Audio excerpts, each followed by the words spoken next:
ও মোর আল্লাহ নবীজির নাম, 2 টাকা ভিক্ষে দেন। কাকু কাকু কাকু কাকু, কয়টা টাকা ভিক্ষে দেন? দুপুর বেলায় ভিক্ষা নিতে আইসাও? কেন? 10 টাকা। আহা, তাও আবার বলে সিরা। কাকু, তোমার কোন দিক থেকে হয়ে আমি 10 টাকা নেবো? ভিক্ষে, তাও আবার সিরা। লাগবে না তোমার টাকা, ধরো। শালা 10 টাকা দিলাম, 10 টাকা নিলো না। এবার শালার 1 টাকা হবে, দেখি কি করে। 10 টাকা নিবা না, আমি তোমার যোগ্য টাকায় আসবো, তাই না? 1 টাকা? দোকানের ঘরে ঠাড়া গরু খালা, তোর জন্য আমার মতো সকালে ভিক্ষে করে খায় খালা, চলে যাবে তো।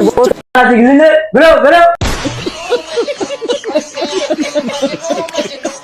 ও মোর আল্লাহ নবীজির নাম, 2 টাকা ভিক্ষে দেন। কাকু কাকু কাকু কাকু, কয়টা টাকা ভিক্ষে দেন? দুপুর বেলায় ভিক্ষা নিতে আইসাও? কেন? 10 টাকা। আহা, তাও আবার বলে সিরা। কাকু, তোমার কোন দিক থেকে হয়ে আমি 10 টাকা নেবো? ভিক্ষে, তাও আবার সিরা। লাগবে না তোমার টাকা, ধরো। শালা 10 টাকা দিলাম, 10 টাকা নিলো না। এবার শালার 1 টাকা হবে, দেখি কি করে। 10 টাকা নিবা না, আমি তোমার যোগ্য টাকায় আসবো, তাই না? 1 টাকা? দোকানের ঘরে ঠাড়া গরু খালা, তোর জন্য আমার মতো সকালে ভিক্ষে করে খায় খালা, চলে যাবে তো। বেরো বেরো।